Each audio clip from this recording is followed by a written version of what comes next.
नमस्ते. मी श्रीनिवास शारंगपाणी, लेखक, संशोधक आणि वक्ता. आजच्या पॉडकास्टचा विषय आहे आईवडिलांचं ऋण.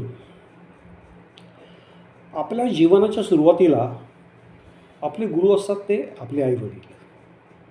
नंतर शिक्षक, स्नेही आणि इतरही जण येतात. काळाच्या ओघात आणि आयुष्यातील आव्हानांना तोंड देताना आपण या सर्वांना विसरून तरी जातो किंवा आपल्याला मिळालेली ज्ञानाची आणि अनुभवांची शिदोरी ही त्यांच्याकडून मिळाली आहे याचा थोडाफार विसरही पडायला लागतो. हा विसर तात्कालिक असला तरी हे कटू सत्य नक्कीच आहे. माझ्या बाबतीतही थोड्याफार फरकानं असंच झालं. संसार, नवगृहनिर्मिती या सगळ्या व्यापामध्ये आईवडिलांनी केलेल्या कळत नकळत केलेल्या संस्कारांचा काहीसा विसरच पडला होता. पण तो ज्याला आपण इंग्लिशमध्ये at the back of my mind असं म्हणतो तसं होत होतं एवढं मात्र नक्की. म्हणजे शेक्सपियर किंवा मिल्टन या महाकवींच्या काही ओळी समोर आल्या तर अण्णांची, माझ्या वडिलांची प्रकर्षानं आठवण व्हायची. कारण ते इंग्रजीचे विद्वान होते आणि त्यांच्या तोंडून असंख्य वेळा विख्यात विदेशी लेखकांची वचनं किंवा उतारे मी ऐकलेले होते.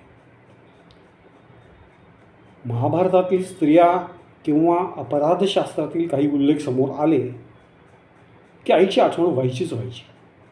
कारण हे दोन्ही विषय हिनं तिच्या लेखनात अनेकदा हाताळलेले होते. आईवडिलांचा लेखनाचा वारसा मला मिळाला. माझी पहिली इंग्रजी कादंबरी परदेशात प्रसिद्ध होऊ घातली असताना माझ्या आईनं स्वतःचं इंग्रजी लेखन परदेशात प्रसिद्ध करणारा आपल्या घरात तू पहिलाच अशा शब्दात माझं जेव्हा कौतुक केलं तेव्हा माझ्या लक्षात आलं की प्रचंड क्षमता असूनही आई आणि वडील, विशेषतः वडील तसं करू शकले नव्हते.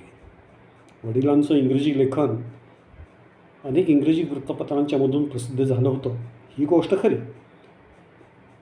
आईनं मात्र मराठीतच लिहिणं पसंत केलं होतं. मात्र तीही इंग्रजी विषयातली MA होतीच. सांसारिक आणि व्यावसायिक जबाबदाऱ्यातून मुक्त झाल्यानंतर मात्र आईवडिलांच्या साहित्यिक तसं इतर कार्याचा आढावा घ्यावा असं खूपदा मनात आलं. त्यांच्या साहित्यिक कार्याची स्मृती चिरंतन राहावी यासाठी मोठी धनराशी एखाद्या संस्थेकडे सोपवून दोघांच्या नावे साहित्य पुरस्कार ठेवावा यासाठी मी प्रयत्न करू लागलो. परंतु आश्चर्याची गोष्ट अशी की अनेक संस्थांनी ठाम नकार कळवला. अखेर परिचित व्यक्तींच्या सहाय्यामुळे पुणे मराठी ग्रंथालयानं प्रस्तावाला मान्यता दिली. आजही गेल्या अनेक वर्षांच्या पासून सरोजिनी शारंगपाणी आणि मधुसूदन मुकुंद शारंगपाणी यांच्या नावे पुणे मराठी ग्रंथालयातर्फे हे पुरस्कार दिले जातात. पुढचा टप्पा होता त्यांचं साहित्य जतन करणं. वडिलांनी मुख्यत्वे करून शैक्षणिक क्षेत्राला आवश्यक अशी पुस्तकं लिहिली. त्यातील मार्गदर्शिका आणि संपादित केलेली शेक्सपियरची नाटकं मुद्रणबाह्य म्हणजे आउट ऑफ प्रिंट झाली होती. त्यांचा एकमेव कथासंग्रह गवाक्षी गीत हाती लागला. या गवाक्षी गीत या कथासंग्रहामध्ये परदेशी वातावरणामध्ये परंतु संपूर्णपणे स्वतंत्र असलेल्या कथा वडिलांनी लिहिलेल्या आहेत. आईची अनेक पुस्तकं दिलीपराज प्रकाशनानं पुनर्प्रकाशित करायचं ठरवलं, त्यामुळे ती उपलब्ध आहेत. ही सर्व पुस्तकं मी स्वतः डिजिटाईज करून घेतली. आता ती पुढील अनेक वर्ष आवश्यकतेनुसार उपलब्ध होतील. सर्वात अवघड आव्हान वेगळंच होतं. वडील इंग्रजीचे विद्वान असले तरी त्यांनी इतर अनेक विषयात मुशाफिरी केली होती. त्यांनी केलेलं अतिशय महत्त्वाचं कार्य म्हणजे मानसशास्त्र आणि मानवशास्त्र, अँथ्रोपॉलॉजी या विषयांच्यावर त्यांनी अनेक आधारभूत आणि संदर्भ ग्रंथ मराठीत प्रथमच लिहिले. हे सर्व मराठीत आणताना त्यांनी मराठीला अनेक नवीन शब्द दिले. अँथ्रोपॉलॉजी या शास्त्राला तत्कालीन अनेक विद्वान मराठीत मानववंशशास्त्र असं नाव देत असताना अण्णांनी ते नाकारून मानवशास्त्र हा शब्द रूढ करण्याचा प्रयत्न केला.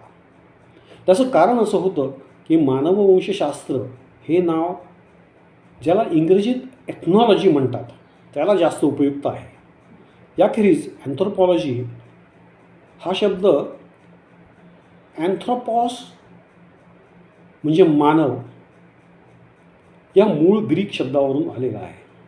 त्यामुळे त्याचं मराठी रूपांतर मानवशास्त्र असंच असायला हवं असा त्यांचा आग्रह होता आणि तो योग्यही आहे. त्यांनी मराठीला आदिकालिक, शर्मणवाद असे अनेक पारिभाषिक शब्द दिले. हे व्यसन मलाही जडलं आहे.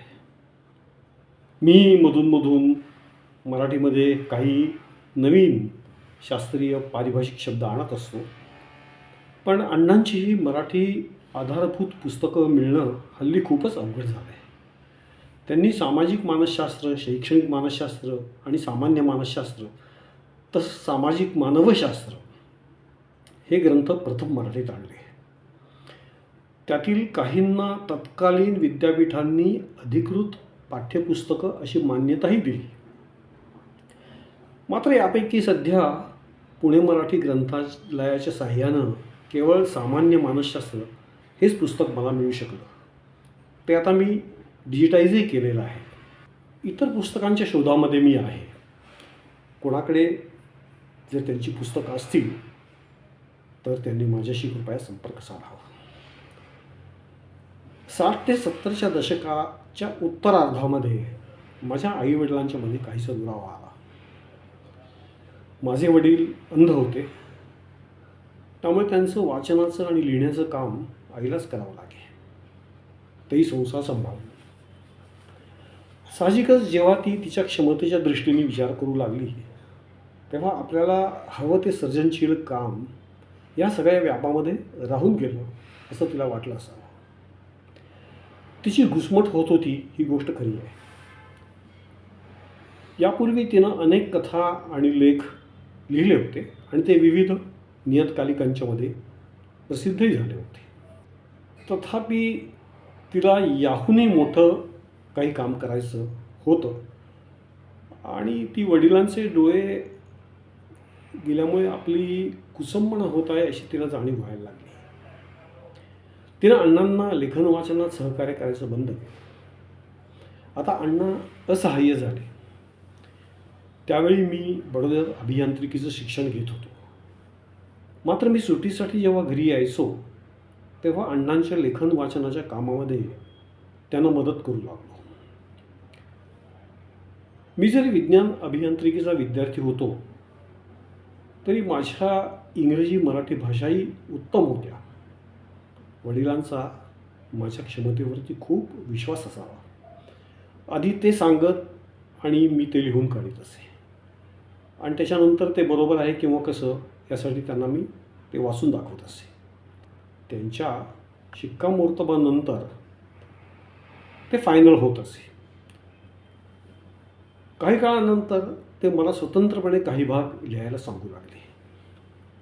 अर्थात तेही वाचून दाखवल्यावर आणि असल्यास काही तर त्या चुका दुरुस्त केल्यावर मगच त्याला मान्यता मिळत असे. मला इथे सांगायला आनंद आणि अभिमान वाटतो की चुकांचं प्रमाण नगण्य होतं. माझा यामध्ये खूप फायदा झाला. तो असा की मला लेखनासाठी प्रेरणा मिळाली. इंग्रजी आणि मराठी भाषा तावून सुराखून निघाल्या आणि मी स्वतंत्र लेखनासाठी कटिबद्ध झालो.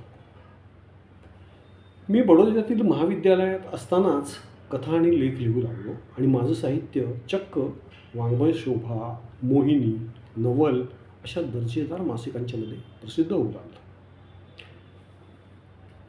त्या उमेदीच्या काळामध्ये मला संपादकांची चांगल्या कथा पाठवा, ताबडतोब कथा पाठवाल का अशी पत्रही आलेली आहेत.